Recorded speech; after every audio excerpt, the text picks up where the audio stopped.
helmet. Bilis-bilis magpatakbo itong raider na to na walang helmet.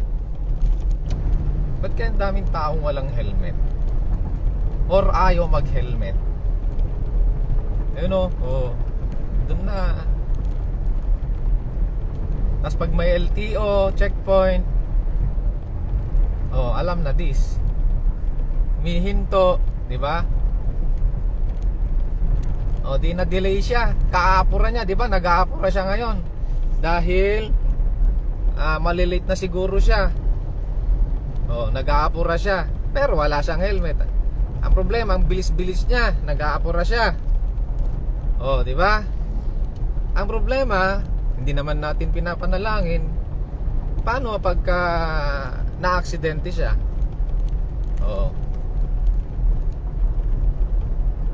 Di ang laking problema nun sa kanya.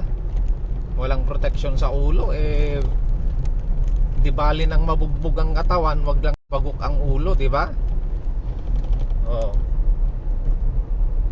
Pagka ang ulo ang nabagok, nako, wala na tayong laban dyan, mga best friend. Pero kung katawan ang nabugbog, may pag-asa pa. Pero pag ulo, nako po, mga best friend, kahit na, di ba? Yung isa naman na na-encounter natin kanina, walang side mirror naman. Ang problema sa mga walang side mirror, mga best friend, lingon ng lingon sa likod. Lingon ng lingon. Sana kung talagang ayaw nilang mag side mirror, dapat panindigan nila, wala nang lingunan sa likod dapat. Basta pumasok ka na lang sa highway, ganyan, di ba? Panindigan mo proud ka dapat na wala kang side mirror. Pero hindi. Ito, lingon muna bago, galing pasok muna bago lingon. Ay nako, tong mga tricycle na to, ibang sitwasyon naman yan. Kaya sa highway, mga best friend, marami tayong may encounter, ayan. Yung tricycle na yon, pumasok muna bago lumingon, di ba? Astig. Ang lapit-lapit natin, buti mabilis yung mga reflexes natin. Balik tayo dun sa walang side mirror. Ayan. Maraming may ayaw na maglagay ng side mirror. Bakit kaya, di ba? Anong problema dun? Kung talagang inalis mo yung side mirror mo, panindigan mo, wala nang lingunan dapat sa likod. Ganon, kasi kaya nga tinanggal mo, ayaw mong lumingon sa likod, di ba? Yun yung logic nun. Tinanggal mo kasi tinatamad kang lumingon sa likod. Di wala nang lingunan sa likod.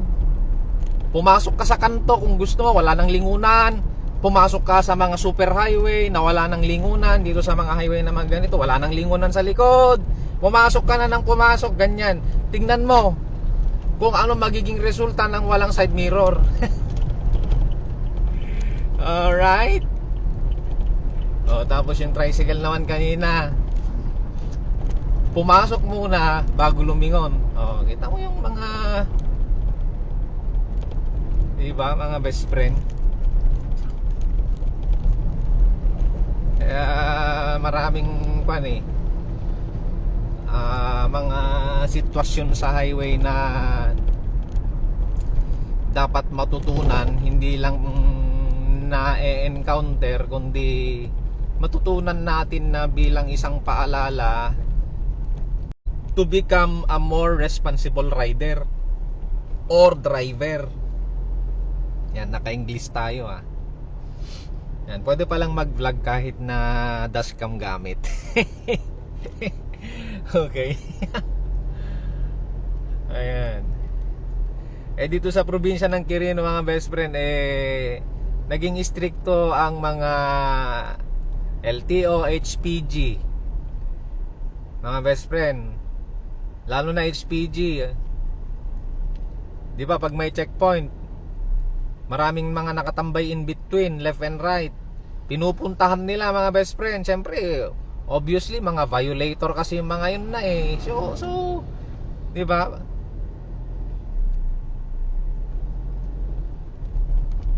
Nasabihin naman nila bawal silang huliin kasi nakahinto sila. Ang tanong doon, paano sila nakarating doon sa lugar na yon kung hindi nila drive yung mga sasakyan nila, di ba? O logic. Drive mo yun eh. Huminto ka lang dahil may checkpoint. So, violator ka pa rin. Mga tao talaga. O kaya pinupuntahan nila, o di ba? Kaya yung mga pumupunta dito sa Quirino province na walang mga papel, hindi updated ang lisensya, hindi updated rehistro ng motor. Nako po.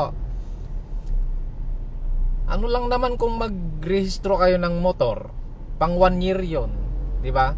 Wala pang abala. Ano lang kung maglisensya kayo, o minimum of 5 years yon yung lisensya. Pag wala kang violation, 10 years, di ba?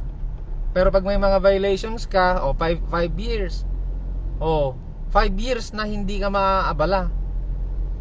Isipin mo yun. May panggas ka pero, di ba? Sasabihin mo wala kang pera, ba't ka pa nagmotor?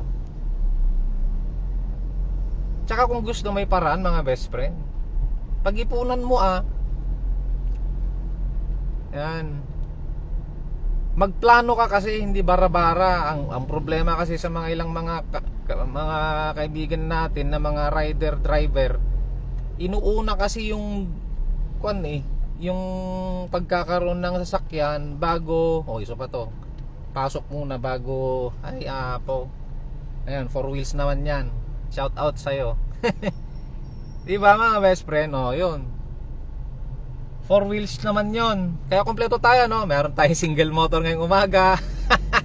Meron tayong tricycle. Yung nasa likod naman 4 wheels.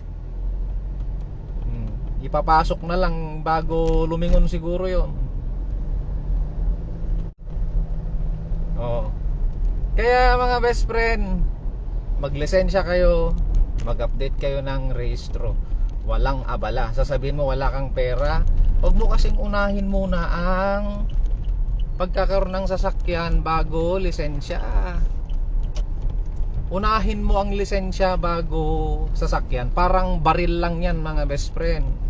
Ang pagkakaroon ng baril mga best friend ay hindi ka magkakaroon ng baril kung hindi ka responsible gun owner. Okay? Dadaan ka sa matitinding test and examination sa utak mga best friend para pumasa ka, para magkaroon ka ng certificate, para ma-qualify ka para magkaroon ng baril. Pero hindi pwede mga best friend, okay? Obviously, bili ka muna ng baril bago ka maglisensya. Nako po, ang laki ng problema mo mga best friend. Pag nahuli ka pa naman ng baril, mahulian ka ng baril na walang lisensya, nako po, makukulong ka na walang piyansa mga best friend. Gusto mo yon? Sa baril yon. Pero parehas lang yung principle nila sa sasakyan. Kaya ka hinuhuli wala kang lisensya pero may sasakyan ka. Di ba? Ang problema pag nahuli ka sa walang lisensya, walang rehistro, impoundable yon. Tapos mape-penalty ka pa. Magkano yung penalty? Nako po, 1,000 mga best friend. Yung penalty na yon sobrang pera kung nagpalisensya, nagparehistro ka sana ng motor, ng sasakyan mo. Nag-license ka, driver's license. Di ba? Mga best friend. Kaya isip-isip din maging responsible driver tayo. Yan. Konting kwentuhan mula sa puso ni best friend Moto ngayong umaga. When you ride, live your pride, mga best friend. At sa Diyos lamang umasa at huwag sa maling akala. Ayan. Welcome to Cabarugis Quirino mga best friend. Ito po ang pinakasentro ng Cabarugis Quirino. Yan, maliit lang tong bayan namin pero mga gwapo at magaganda yung mga tao dito.